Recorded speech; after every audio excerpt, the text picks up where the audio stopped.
Okay. Okay, thank you everybody for joining me again. Yesterday we got through COBRA. Now we're going to get more into um, the Affordable Care Act. So let's go ahead and dig in. The first side is employer shared responsibility. The IRS has issued guidance for the Affordable Care Act's employer shared responsibility, or ESR, provisions regarding employee health coverage. Employers subject to the ESR provisions. An employer is an applicable large employer, an ALE, if within the look-back period of the previous calendar year, they employed at least 50 full-time employees. This includes full-time equivalent employees, which a full-time equivalent employee would be considered 30 or more hours per week. Seasonal employees working less than 120 days in a calendar year do not contribute to the ALE count. So if you have employees working less than 4 months, you don't even need to worry about including them. An example here is an employer that employs 40 full-time employees and 20 employees employed 15 hours per week on average. So you take those 20 employees and times it by 15, which is 300 hours. You then take 300 hours and divide it by 30 to get 10 full-time equivalent employees. If you take 40 plus 10, you're going to end up with an equivalent of 50 full-time employees, and they would be considered an ALE, applicable large employer. The ESR eligibility is determined annually. So an example is an employer that has at least 50 full-time employees, including the full-time equivalents for 2019, it will be considered an applicable large employer for 2020. So once again in 2020, they'll do that calculation to see if they have at least 50 full-time employees, including the full-time equivalents. And if they do, they would be an applicable large employer again in 2021.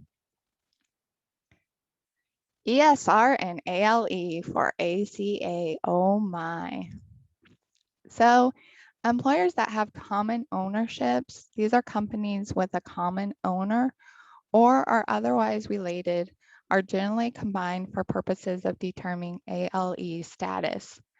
If the combined total meets the threshold, each separate company is then subject to the ESR provisions. So basically, they don't have to have 50 full-time with full-time equivalents within their own company, but within those common ownership, if it comes to 50, they each have to do the ESR provisions.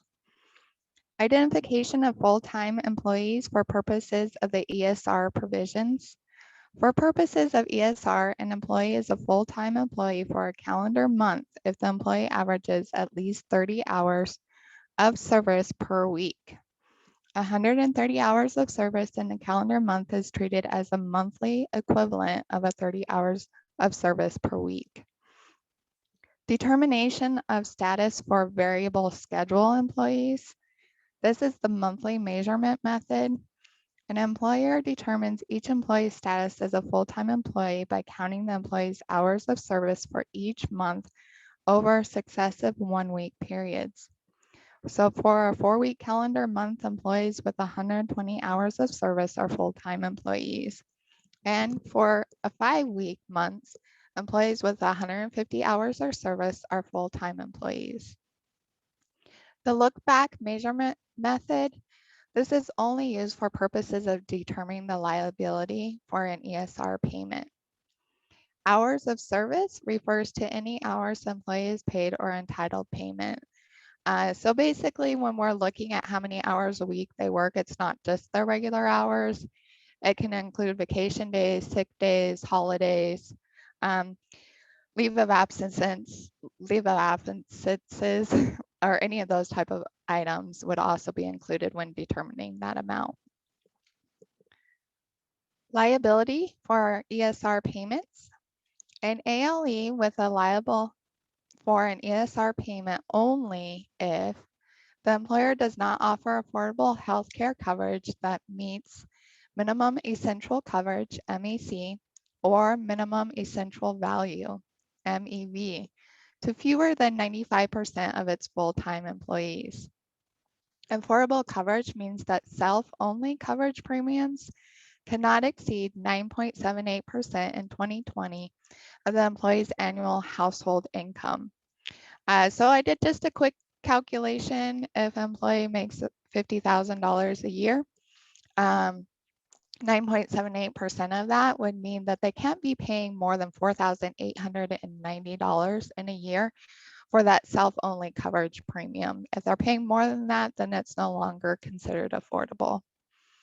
If an employer meets the requirements of any of the safe harbors, the offer of coverage will be deemed affordable, regardless of whether it was affordable to the employee for purposes of the premium tax credit. The Form W-2 Wages Safe Harbor, which is 9.78% of the wages paid to the employee that are reported in Box 1 of the employee's Form W-2. The Rate of Pay Safe Harbor, which is 9.78% of the employee's rate of pay or salary at the beginning of the coverage period, with adjustments permitted for an hourly employee if the rate of pay is decreased, but not if the rate of pay is increased. So if at the beginning of the coverage period, they meet that affordable coverage, even if their pay rate gets decreased at the end of the coverage period, they're still considered affordable during that safe harbor. The Federal Poverty Line Safe Harbor, which generally treats coverage as affordable if the employee contribution for the year does not exceed 9.78% of the federal poverty line for a single individual.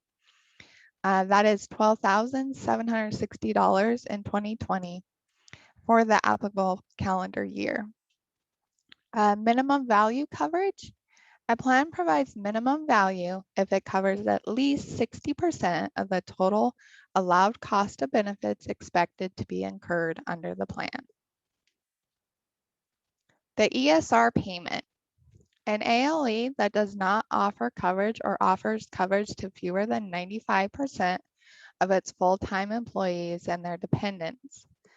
The ESR payment owed is equal to the number of full-time employees, not full-time equivalents, that employer employed for the year minus up to 30 and multiplied by $2,570. That's for 2020. As long as at least one full-time employee receives the premium tax credit.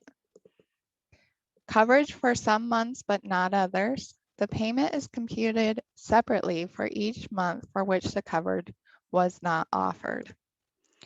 Coverage offered at least 95% of full-time employees and their dependents. The employer's payment is computed separately for each month. A cap ensures the payment for an employer that offers coverage can never exceed the payment that the employer would owe if it did not offer coverage. Owing an ESR payment, the IRS will issue letter 226J employers to inform them of their potential liability and provide them an opportunity to respond before any liability is assessed. And it must be addressed within 30 days of the date of letter. If the IRS determines that the employer is liable for the ESR payment, they will send a notice and demand for payment. The Affordable Care Act, ACA, requires each marketplace to notify employers if any of their employees were eligible for the marketplace coverage and advanced premium tax credits, which is APTCs. Employers in many states receive federally facilitated marketplace, FFM, notices if any of their employees enrolled in health insurance marketplace coverage and were eligible for advanced premium tax credits or cost sharing reductions. The Centers for Medicare and Medicaid Services has posted a sample employer letter to help employers plan if they receive one. So ACA reporting. Forms 1094-C, transmittal of employer-provided health insurance offer and coverage information returned with the IRS. If you are correcting an information on the authoritative transmittal, file a standalone, fully completed Form 1094-C, including the correct information, and enter an X in the corrected checkbox. Form 1095-C, employer provided health insurance offer and coverage with employees and IRS. Separate return is required for each full-time employee, as well as a transmittal form providing summary information for each ALE member. ALE sponsoring a self-insured plan will report on Form 1095-C, completing parts 1, 2, and 3. An ALE providing insurance coverage through a third party will report the offer of coverage on Form 1095-C, but will only complete parts 1 and 2. The third-party insurer will report the information required by the minimum essential coverage reporting requirements on Form 1095-B health coverage. It must be provided to employees by January 31st and filed with the IRS no later than February 28th. March 31st if filed electronically. If you are correcting information on Form 1095-C that was filed with the IRS, file a fully completed Form 1095-C, including the correct information, and enter an X in the corrected checkbox. File a Form 1094-C transmittal. Do not mark the corrected checkbox on the Form 1094-C with the corrected Forms 1095-C. Give the employee a copy of the corrected Form 1095-C unless the employer is eligible to use the alternative qualifying offer method of furnishing Form 1095-C. The IRS ACA information return AIR system is used to electronically transmit Forms 1095-C and 1094-C. Applicable large employers with 250 or more Forms 1095-C are required to use the AIR system. So here's the 1095-C.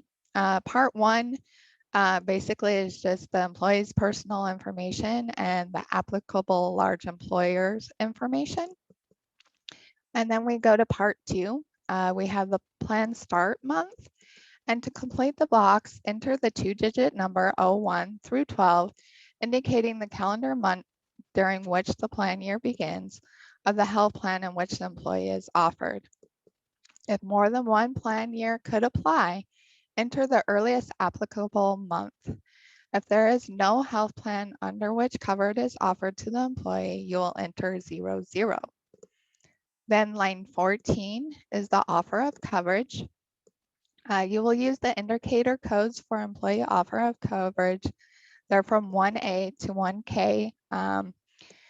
If you are having to fill out these forms, the codes are out there for you to go through and look at. It really can depend on if, changes with the employee will also change their code. So when they become hired to when they term and stuff like that, if, they go part-time or something like that, your codes are different. This will show the type of health coverage offered to the employee and the employee's spouse and dependents. An indicator code must be entered in either the all 12 months box or in the boxes for the individual months to which the coverage applied. Line 15, employee share of lowest cost monthly premium for the self-only minimum value coverage.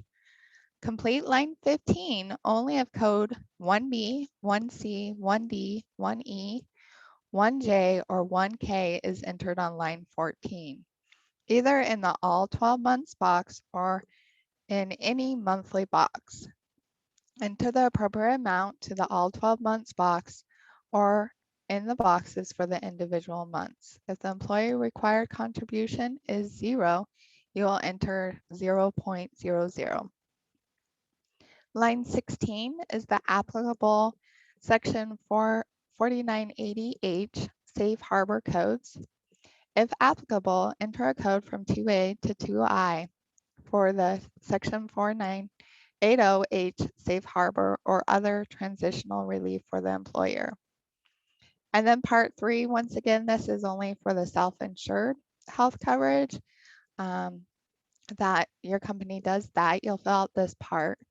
And the self-insured checkbox, self-insured employers must check the box above line 17 and enter the information for each covered individual pertaining to any employee who was employed for at least 1 month during the year, full or part-time, and who enrolled in the employer's self-insured coverage.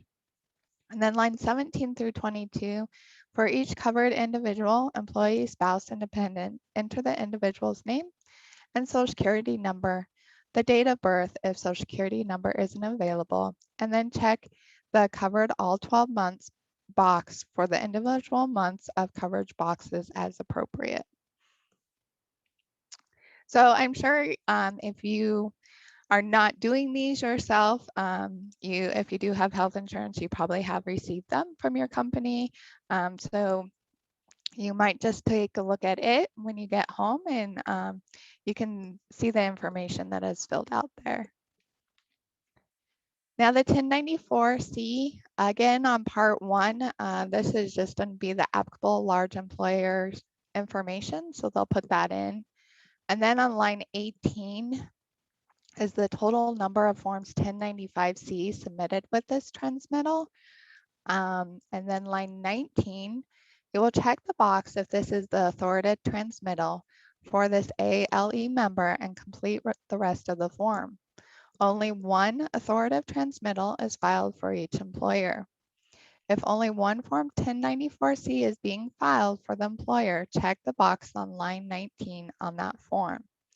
If this Form 1094-C is not the authoritative transmittal, complete the signature portion and leave the rest blank. Attach Form 1095-C to the 1094-C with which they are being filed.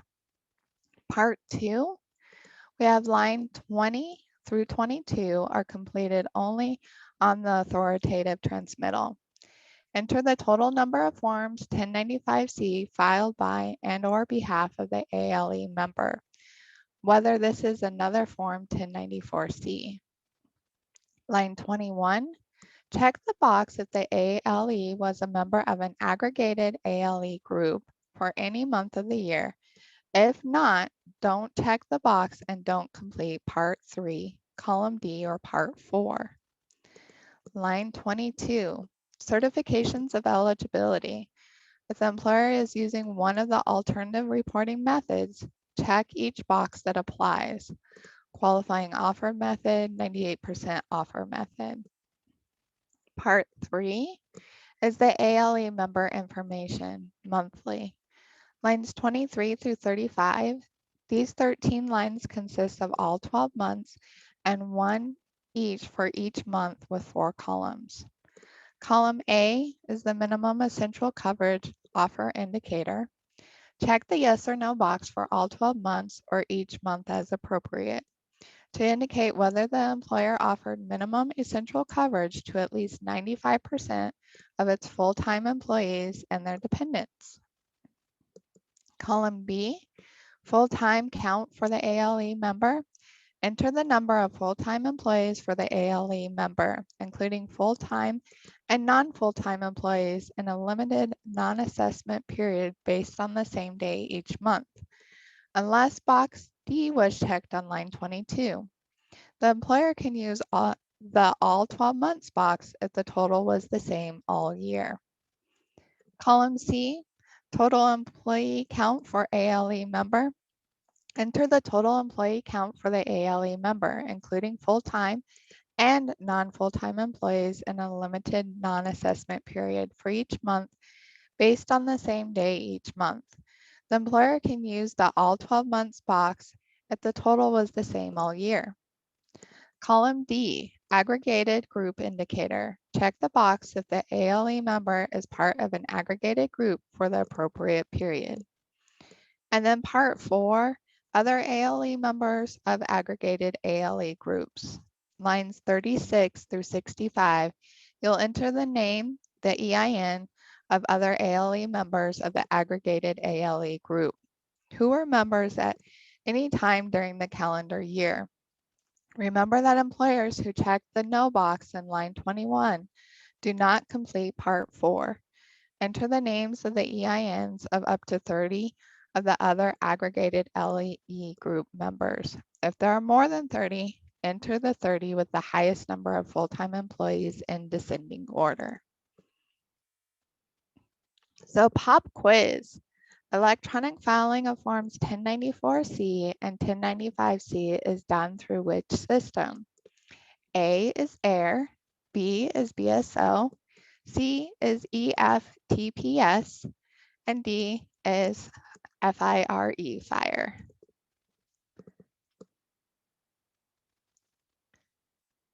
Okay, and if you answered A, you are correct.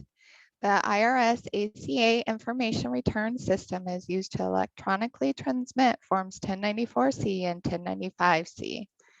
Employers with 250 or more forms are required to file electronically. Employers with less than 250 forms may voluntarily file electronically.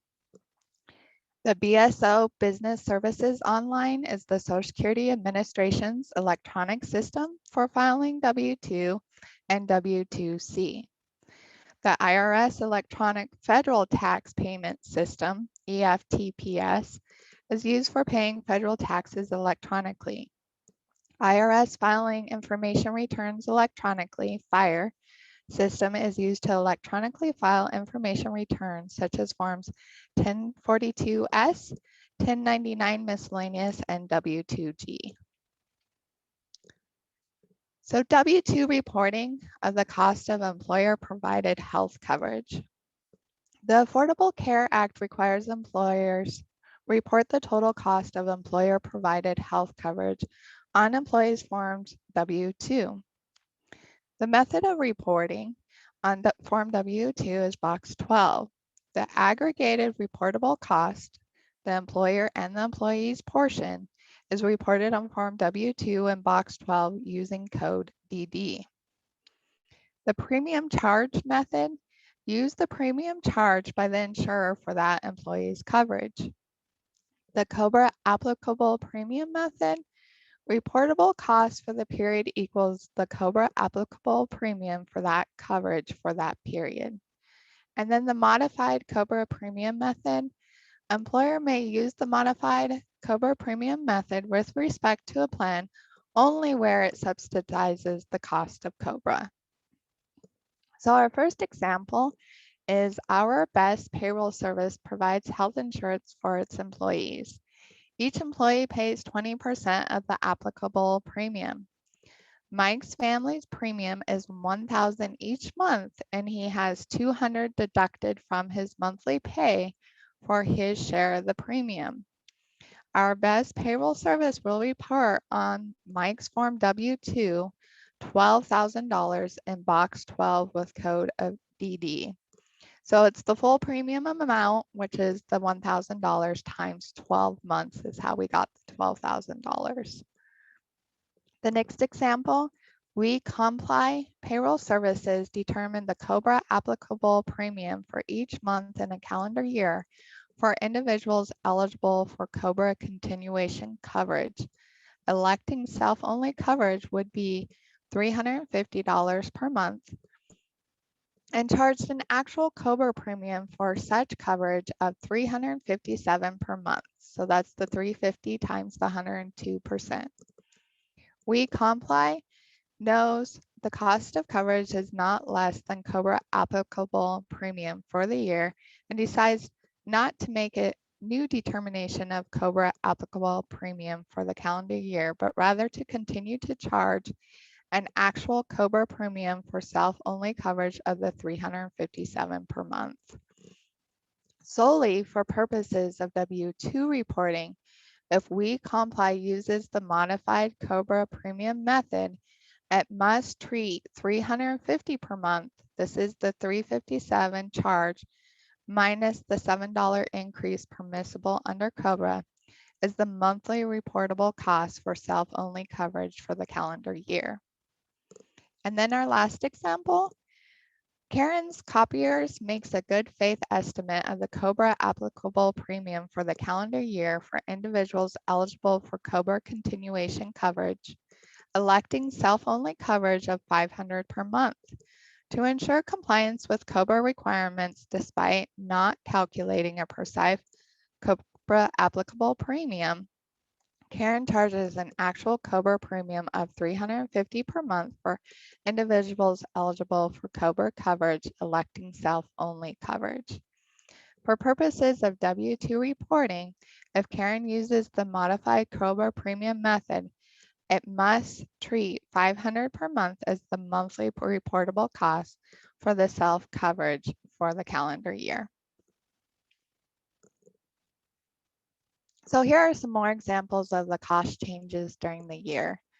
So our first one is pretty straightforward. Bob's Video determines the monthly reportable cost under a group health plan for self-only coverage for a calendar year is $500. Employee Liz is employed by Bob's Video for the entire calendar year and had self-only coverage under the group health plan for the entire year. For purposes of reporting the calendar year, Bob's Video must treat the reportable costs under the plan for Liz as $6,000. So that's $500 a month times 12. Our next example, Trasher's Waste Remover determines the monthly reportable costs under a group health plan for self-only coverage for the period October 1st, 2019 through September 31st, 2020 is $500. And the monthly reportable cost under the group health plan for self-only coverage for the period October 1st, 2020 through September 31st, 2021 is $520. Employee Dwayne is employed by the employer for the entire calendar year 2020 and had self-only coverage under the group health plan for the entire year. For purposes of reporting for the 2020 calendar year, Trasher's Waste Removal must treat the 2020 reportable costs under the plan for Dwayne as $6,060. So the first part of the year until September 31st, it was $500. So we do 500 times the first 9 months. And then we add to it the $520 that was from October through December. So it'll be 520 times 3. The total of the two become the $6,060. Our next example, Otoli Pool Cleaners determines the monthly reportable costs under a group health plan for self-only coverage for a calendar year is $500. And the monthly reportable cost under the same group health plan for self plus spouse coverage for the calendar year is $1,000. Employee Brennan is employed by OPC for the entire calendar year. Brennan had self-only coverage under the group health plan from January 1st, 2020 through June 30th, 2020, and then self plus spouse coverage from July 1st, 2020 through December 31st, 2020. For purposes of reporting the 2020 calendar year, OPC must treat the 2020 reportable costs under the plan for Brennan as $9,000. So for the first 6 months of the year, he was single, so it was $500 a month. And the last 6 months of the year, it's $1,000 per month since he's married. So that's how we're getting the $9,000. Hope Construction determines the monthly reportable cost under a group health plan for self-only coverage for a calendar year is $500. Employee Beth commences employment and self-only coverage under the group health plan on March 14, 2020, and continues employment and self-only coverage through the remainder of the calendar year. For purposes of reporting for the 2020 calendar year, Hope Construction treats the cost of coverage under the plan for Beth for March 2020 as $250. So basically it's $500 times 1/2 of the month. Because Hope Construction's method of calculating the reportable cost under the plan for March 2020 by prorating the reportable cost for March 2020 to reflect Beth's date of commencement of coverage is reasonable. Hope Construction must treat the 2020 reportable cost under the plan for Beth as $4,750. So it'd be $250 for that first month of March, and then the remaining 9 months at $500 a month. Not included in the aggregated reportable cost. The cost of coverage under all applicable employer-sponsored plans must be included in the aggregated reportable cost. However, the following amounts are not included in the aggregate reportable cost and not reported in box 12, code DD, although they may be reported elsewhere on Form W-2. So we have the Archer Medical Savings Account. Note this one is actually coded in W-2, box 12 with code R. You have a health savings account. So contributions to the HSA is on W-2, box 12 with code W. We also have multi-employer plan, health reimbursement arrangements, health flexible spending arrangement, dental or vision plans, cost of coverage under a hospital indemnity or other fixed indemnity insurance, Form W-2 provided by a third-party sick pay provider, self-insured plan not subject to COBRA, and plan primarily for the military. And lastly, excess reimbursements. So another pop quiz, reporting the cost of employer-provided health coverage is fulfilled by completing Form W-2, box 12 with code. A is J, B is W, C is DD, or D is GG.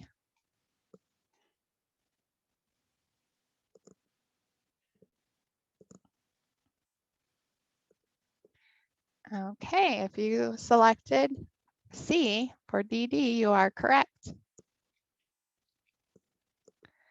Another pop quiz, the IRS Safe Harbor regulations provide that health insurance is affordable when the employee's cost does not exceed 9.78% of the following amounts except A, in box 1 of Form W-2, B, in box 3 of Form W-2, C, rate of pay at the beginning of the coverage period, and D, federal poverty level.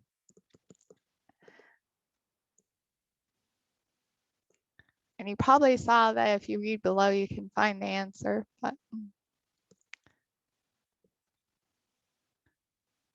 okay, if you answered B, you are correct.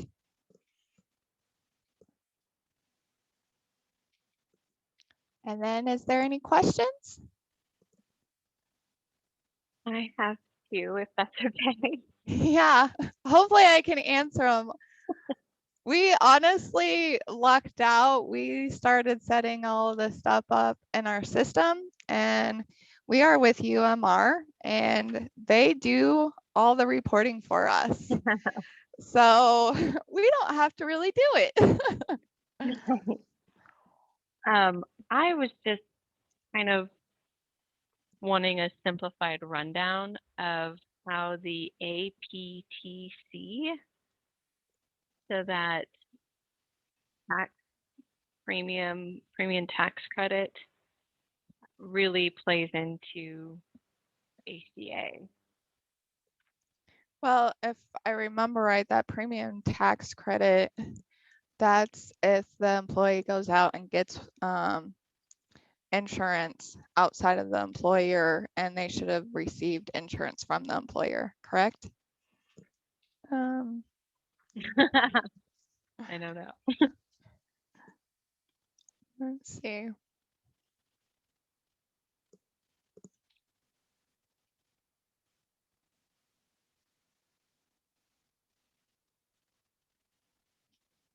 I might have That to is get. correct, just so you know. Yeah. Sorry. Thank you.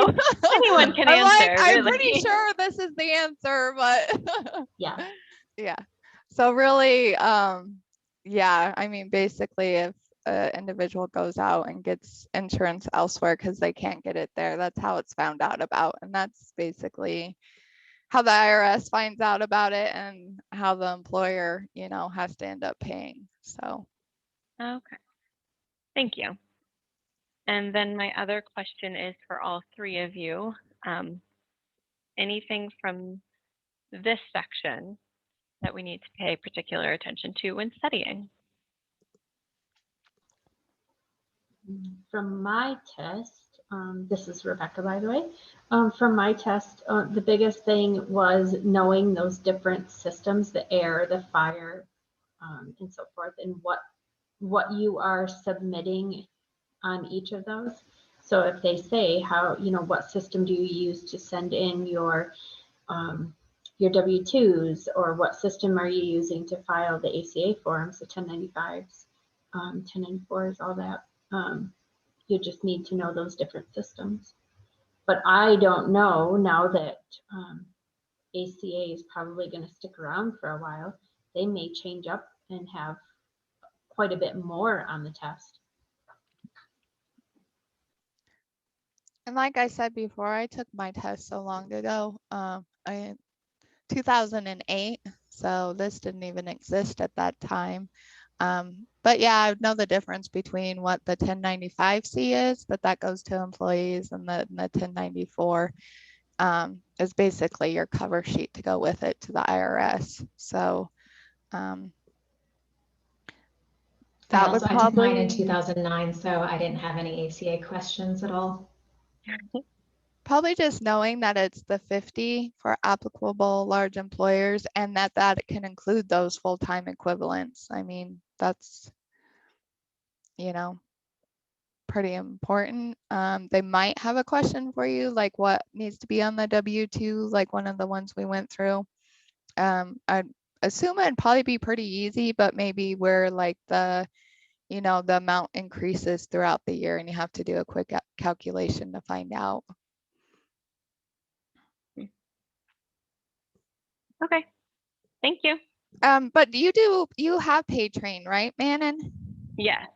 Okay, so I don't know about the rest of you, but at the end of every section, they had like this lottery game that you could play, and you can play it as much as you want.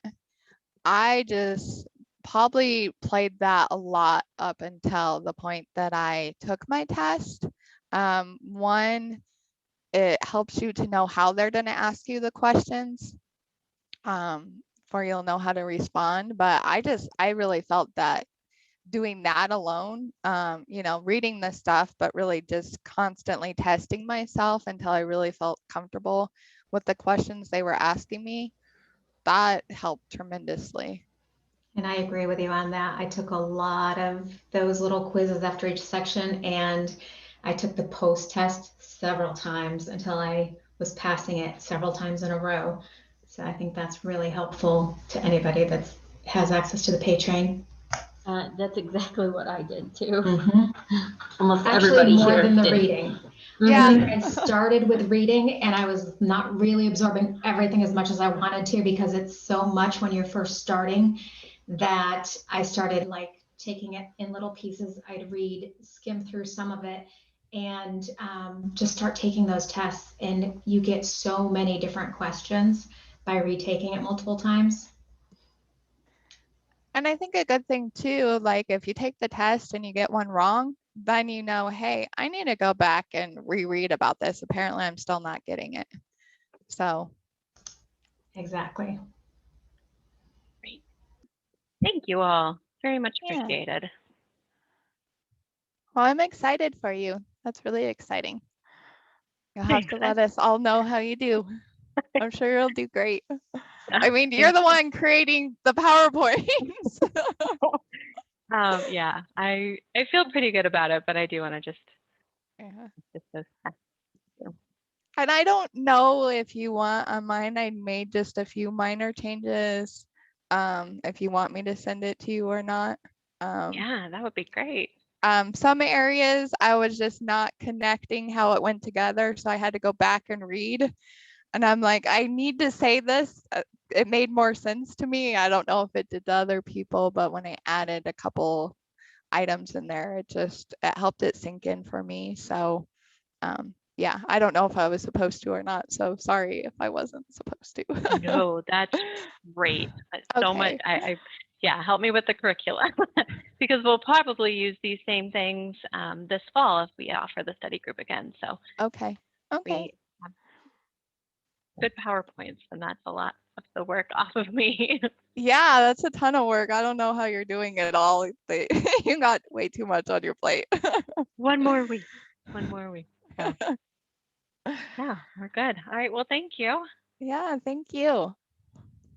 And I'll just look for you to email that PowerPoint back to me. I can do that right away. Okay, thanks. Thank you guys. Bye. Bye.